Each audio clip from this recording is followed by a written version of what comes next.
Welcome to Built to Go, a van life podcast. I'm your host, Jeff Wagg, coming to you from the College of Curiosity. This is episode 43, in which we are going to be talking about a major problem on American roads that all van life people will face, and hopefully we'll have some solutions for that. We'll also be talking about places not to cover up while you're building your van. This is kind of important.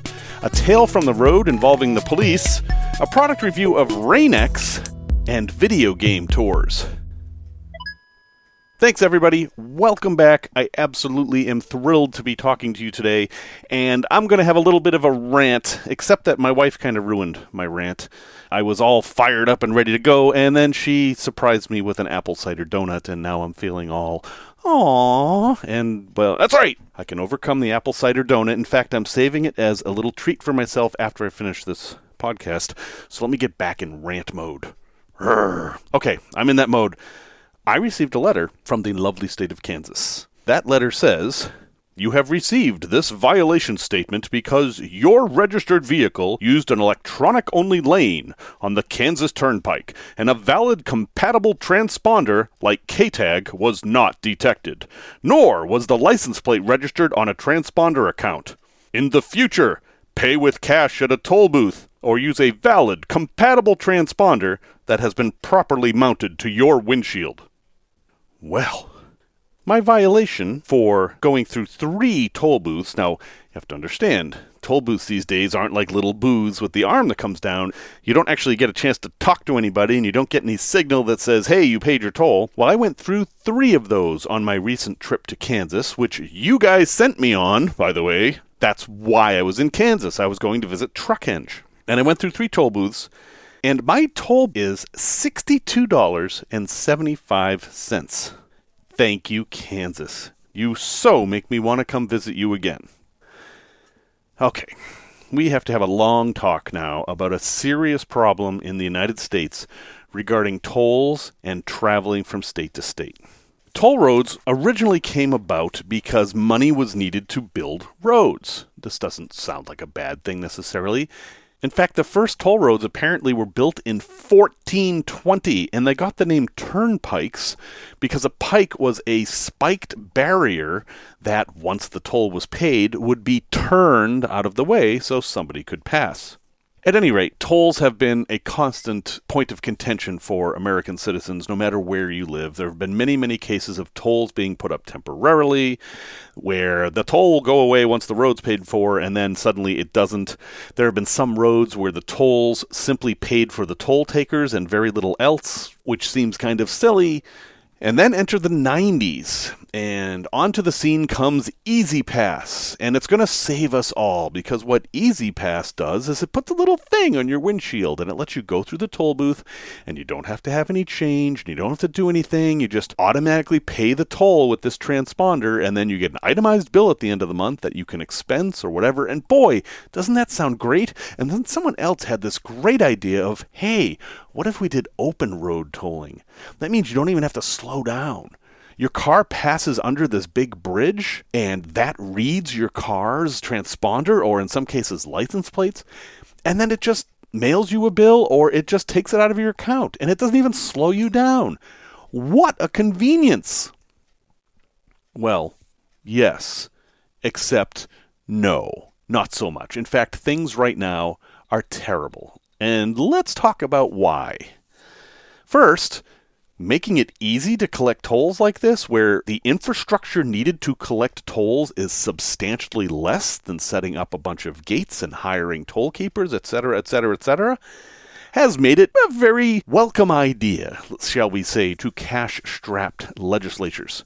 Thus, we have seen a proliferation of toll roads in the United States.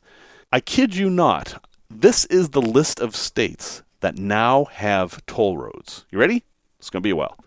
Alabama, California, Colorado, Delaware, Florida, Georgia, Illinois, Indiana, Kansas, Louisiana, Maine, Maryland, Massachusetts, Minnesota, New Hampshire, New Jersey, New York, North Carolina, Ohio, Oklahoma, Pennsylvania, Puerto Rico, Rhode Island, South Carolina, Texas, Utah, which, as usual, is weird, and their tolls are weird too, Virginia, and yes, West by gosh, Virginia. All of those states now have tolls. And the cost of traveling on interstates now has become prohibitive. For example, if you drive from Chicago to Burlington, Vermont in a regular passenger class car, or a van, which often is classed as a car, but not always, your tolls round trip are going to be over $70. In some cases, it's cheaper to fly. So suddenly tolls aren't an inconvenience of fishing 50 cents out of your pocket. They're an inconvenience of like, hey, this is an expense I need to plan on. So there's that problem. That problem is separate from what I want to talk about today. We're always going to fight over taxation and how people pay for things. That's just part of our heritage. I'm not going to get into it. But the bigger problem is that now you need to have a transponder to basically drive these roads with any level of efficiency. If you don't have a transponder, you're supposed to go to the cash-only lanes, except they often don't exist. In Colorado, for example, there is literally no way to pay a toll except with your license plate. In Florida, many of the toll booths don't have a way to pay. You need to have the tag. And because of COVID, many of the places that did have ways to pay with cash now don't, and they don't have anything backing that up. We have this mishmash of different ways to pay tolls, and very few of these places even tell you what the toll is. All you know is that you're paying a toll. You don't know how much it is, or how it's being taken, or anything. In 2012, Congress wrote up a bill that would help this out, and that was to say that, hey, all you different companies making transponders, that would be Easy Pass and Fast Track and Texas Tag and Easy Tag, and there's a whole bunch of them, y'all can keep doing that, but you need to talk to each other and accept each other's payments. And that was the law, and it was passed in 2016, and we thought it was funded. It was everything was needed. Here you go. This needs to happen. And it didn't. It's now 2020, and the Moving Ahead for Progress in the 21st Century Act has yet to be fulfilled. And it's partially due to the bill's problem. The bill was written saying, we need this, but it didn't provide a structure, didn't provide a deadline, or penalties for failing to do so. So basically, all of these systems are in violation of this act, but there's no way to, hold them accountable. As you drive from state to state, you have no idea what the tolls are, or how you can pay them, or if your transponder that you do have covers where you are. The only way to know this stuff is to do research beforehand, and that's fine, but that kind of takes away a bit of a van life. Now, you have to understand, for most people, this isn't a problem because they're just commuting, right? They live in St. Louis, and they drive to St. Louis every day. They know what their tolls are, and the tag helps them out. They get there, and they get back, and it's fine. I mean, that's true for most places. It's the over-the-road travelers, like us, like truckers, like RVers, folks like that are getting hammered by this stuff. And the states all have a different way of handling it. And that's the problem. The federal government has said everybody needs to do the same thing and talk to each other. But the local states, local authorities, sometimes private authorities, because some of these roads are privately owned, have different rules, different structures, different fees, and they aren't willing to deal with it with each other because they basically don't have a reason to. There's no teeth in the law that Congress passed. In some cases, a locale might require you to have a $50 minimum balance. Other places, they require you to have a $5 minimum balance. In some places, they'll let you go into arrears for a little bit. So if your toll's $1.50 and you only have $1, they'll let you owe 50 cents. Other places won't let you owe that 50 cents and will charge you $50 for not having your account topped up. All that kind of stuff. It's all different. Not only that, the way they track tolls is different. For example, as I have learned, the Kansas Turnpike tracks when you enter the road and when you exit the road. And that's characteristic of most places that call themselves turnpikes. If you don't have their tag, they don't actually have a way to track you. All they know is that you left the road at this point, or you passed this toll at this point. They don't know where you came in and came out. I just found that out, and I'll tell you that story in a minute. In short, it is a mess. It is frustrating and infuriating. And in many cases, there is no will to fix it because states make money from this. My tolls, had I had the proper tag or gone through the cash lanes, would have been less than $10 for the 3 tolls that I had to pay while I was in Kansas. My bill is for $62.75. So they're making $50 off of me at least. Why would they want to change that? And it's a bigger problem too for van life folks because, hey, we aren't home, or our home doesn't have a mailing address. You know, some folks are out on the road for a year. They don't get mail regularly. They get one of these notices. There's a time limit on this. You have to pay, usually within a month. And if you don't, it gets attached to your license plate, and you can get in serious trouble for failure to pay tolls. So this is a big problem for van life. One thing to say really quickly is, yes, no matter whether you're full-time in a van or part-time or just travel a lot, you absolutely need to have a way to deal with your mail, at least on a weekly basis. There are services for that. USPS will send scans of your mail every day, just the outsides. But if you had a scan of this letter that I just got, you would see right on it, toll violation notice, and that would tell you that however you're handling your mail, you needed to look at this one. It actually says on it, this is not a statement. Immediate action is required. How do we fix this? We don't. We, meaning us van folks, we can't fix this. We can vote. That's all we really can do. We can write nasty letters to op-eds. This is a combination problem between poorly written laws in Congress and local municipalities not having the will to fix it. Because what do they care if someone from Texas can use their pass in Illinois? They don't care. But we have to deal with it. So how do we deal with it? Let's get positive here. My number one piece of advice, and I understand it's problematic, avoid toll roads.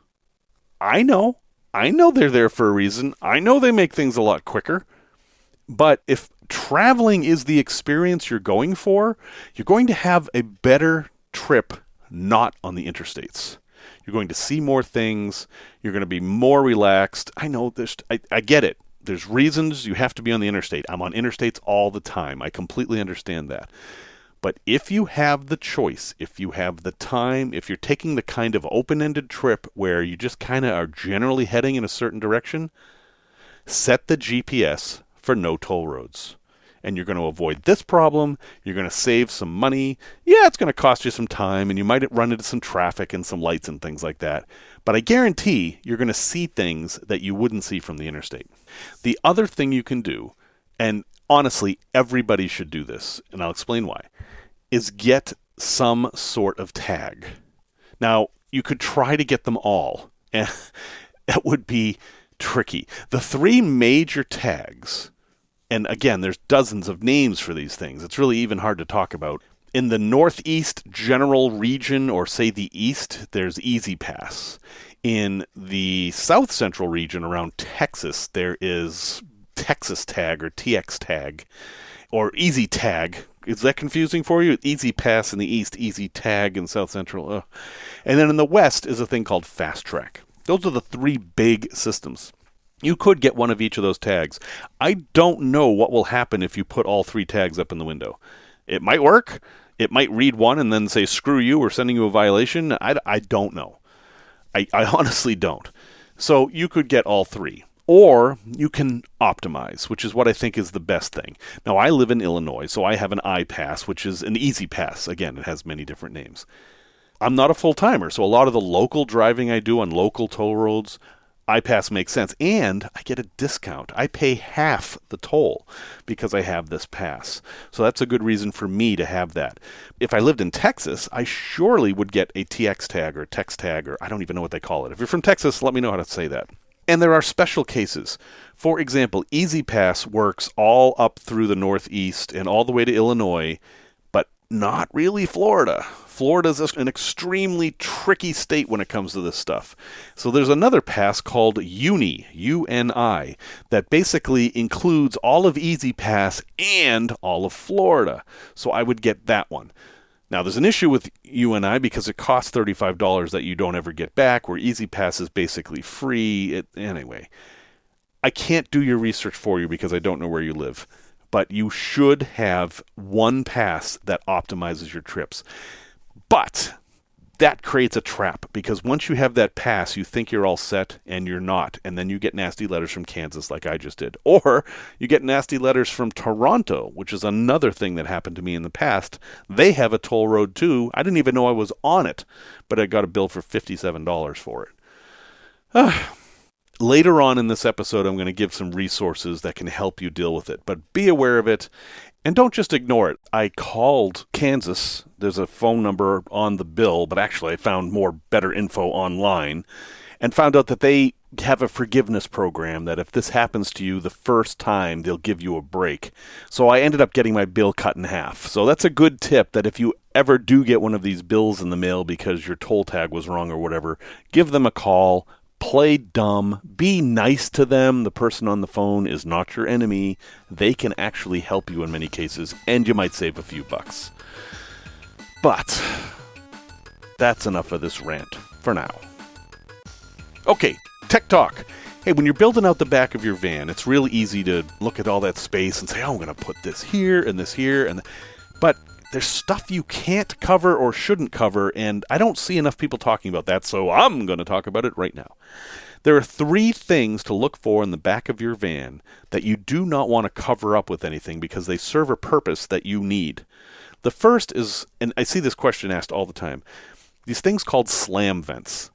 In the back of your van, on the wall, near the floor, near the doors, there are usually black plastic vents. And if you take off the grills, it looks like there's nothing there. In fact, you can't see the outside.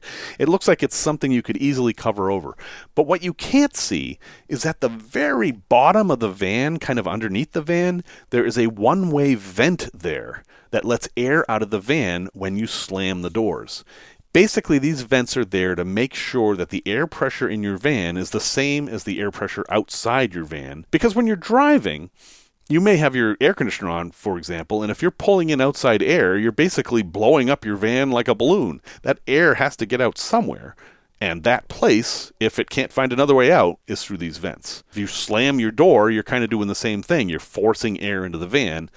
This is to let the air out so that the doors will actually close, because it turns out that if you cover these up, you may have trouble closing your doors. So don't cover them up, unless you have another way for the air to get out.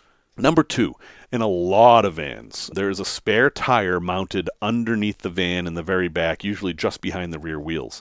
And it lowers on a crank. In my van, an MV200, there's a screw that comes down and kind of a cage opens up. On a lot of vans and pickup trucks, there's a cable that lowers and the tire is balanced on the cable. But there's a big nut, basically. It's a very, very large nut on the floor between the back doors or near the back doors. Don't cover that up. And you'll actually want to lube that and use it every once in a while to make sure it works. The lug wrench will fit right on there, and you crank that thing and it'll lower your tire. So don't make the mistake of covering that with some nice fancy wood and then getting a flat and realizing you have to rip up all your woodwork just to let the spare tire down. Save yourself some trouble. The third one is a little bit stranger. In some vans, like my NV200, there is an access port in the floor of the van that lets you get at the gas tank. It basically opens up and you can get to the top of the gas tank. And the reason you want to do that is so you can service the fuel pump. It's basically an easy way to replace the fuel pump if you need to. Because without this access port, you have to drop the fuel tank and often other things like your exhaust and stuff. And it's quite involved, especially if your fuel tank is full. Then it's a big problem. So I recommend you don't cover this up.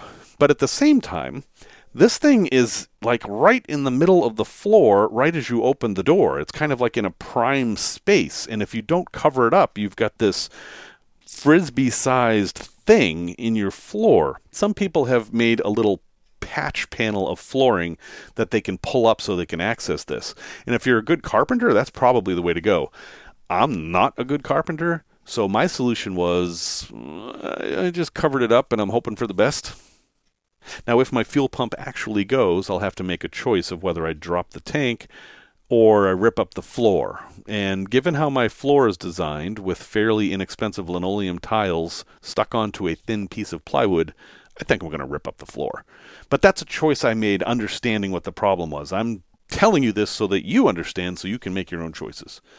Before you start building, make sure you know what every little bit and bob in the back of your van is, because you might need it later. Tales from the road.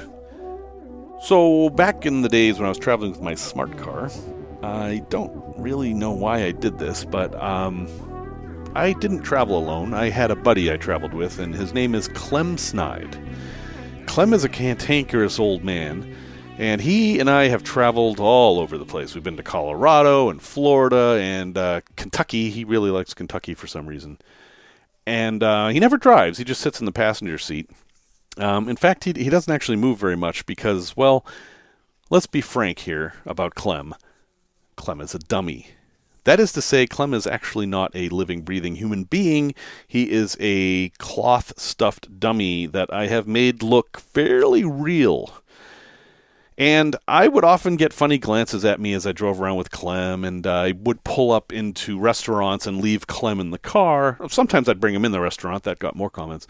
And, well, I had issues with people gathering around the car, knocking on the window and stuff. And, I explained, oh, no, it's just a dummy, it's fine. And people would say, oh, you've got Clem there just so you can avoid HOV tolls. Back on tolls again. All right, I'm going to be good. But I honestly liked having Clem there, and I found out he was kind of useful. Like in the smart car, I could put a drink between his legs, and he had pockets in his jacket that I could put things in, so Clem was actually fairly useful. And then, as it turns out, the day I was buying my van, I had the smart car parked on the street outside of the van dealership, and Clem was sitting in there minding his own business. And after signing the papers, they had some work to do in the van. I think the tire pressure light they had to fix. But I came out to the car, got in, started the car, and then blue lights lit up my world, and a police car very quickly stopped next to the car and stopped me from going. And he rolled down his window, and I rolled down my window, and he said, "Are you feeling all right?" I said, "Well, yeah, everything's fine." He's like, "You sure?" And I'm thinking, I haven't been drinking. I don't think I look weird. I'm like, yeah, everything's good. It's like, because I got a call that there was an unresponsive man sitting in a smart car. And I'm like, and then I look and I'm like, oh my God, somebody called the cops on Clem. Now, Clem looks pretty realistic. He doesn't look that realistic. I mean, if you look through the window, you're going to see that he's a rubber mask. But apparently he was realistic enough that somebody called the cops on him. So I introduced Clem to the nice policeman and showed that he was in fact a dummy by tying his arm in a knot, which is not something you could do with most humans. And the cop just kind of let out a very soft expletive and drove off. And that's why Clem is no longer with me. Clem is with me. He visits. He's sitting right next to me right now, actually. But he doesn't come with me on trips anymore, which is kind of a little sad. But it's kind of okay too. Okay, product review. Have you heard of RainX? You probably have. They used to advertise all over the place. And now they make a whole line of products. In fact, I think I have RainX windshield wipers on my car now. What RainX does is it coats your windshield with this chemical that repels water. That's all it does. It makes it so water won't stick to your windshield as easily, and it beads up and then rolls off. And this improves your windshield wiping ability, and it also makes things stick less to the window, like bugs and stuff. And it works. I've used RainX for years, actually. Not regularly, just, once in a while. And the original RainX had a fairly complicated application process where you had to completely dry the window, then wet it, and then you'd wipe on the RainX, and it would make this fog, and then you'd have to buff off the fog, and it was a little too intense.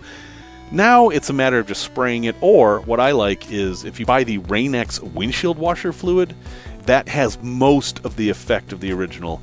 And yeah, it does help keep the bugs off. It does help with rain. If your windshield wipers are getting old and you're not ready to replace them, RainX will make them work better. It'll help them with squeaking too. So, unpaid endorsement here. I like RainX. It's a brand that has done good things for me over the years. I do think it's expensive. You're going to pay 2 to 3 times as much for RainX washer fluid. And the actual original RainX, I think, is $10 a bottle, and that'll last you a year maybe. So it is a cost, but if you've got a van with a big window, especially one that's hard to reach, it might be worth your time to invest in some RainX stuff because it's going to make cleaning it a whole lot easier. A place to visit. So I couldn't think of a place to visit, so I asked Alexa to give me a number between 1 and 51, because I wanted to include Washington, D.C., and it gave me number 36. Number 36 is Nevada. There is a series of video games called Fallout 4, Fallout New Vegas, and the video games are based on real places. Now, it's post-apocalyptic and then in the future or whatever, but the places are real, and you can actually visit them. And for Fallout New Vegas, they were so clever in how they incorporated these places that we made a trip out of it. I took my kids out there, who were older teenagers at the time, and we visited all the places in and around Las Vegas that were in the video game. And we had a great time finding all these little clues. For example, there's this place, Nipton, California, where in the video game there's this guy ranting about a lottery. I won the lottery, oh! And then they have this whole story about the lottery. But the reason is that this town was the first town over the border of California and Nevada, and people would go there to get lottery tickets, and it became known as Lottery Town. So it was just a fun idea. And hey, if you happen to be a video game player or you're looking for some sort of a theme, maybe you want to go visit all the movie sites, all the places where movies were filmed. I know you can do that in Chicago, for example. Just think about that as an idea. Go visit these places that you're familiar with that maybe you haven't visited. And I had a great time, and you might be able to too. Okay, resource recommendations for tolls. There is no one transponder that you can buy that will work with all of them. There just isn't. There's one that's close. It's called RV Toll Pass. So obviously it's meant for RVs. But it's a bit pricey. It costs you $15 for every month you use it. So if you leave it on your windshield and you don't use it for that month, you don't pay. But if you use it for a 25-cent toll, you have to pay $15 that month just once. You only pay the $15 once.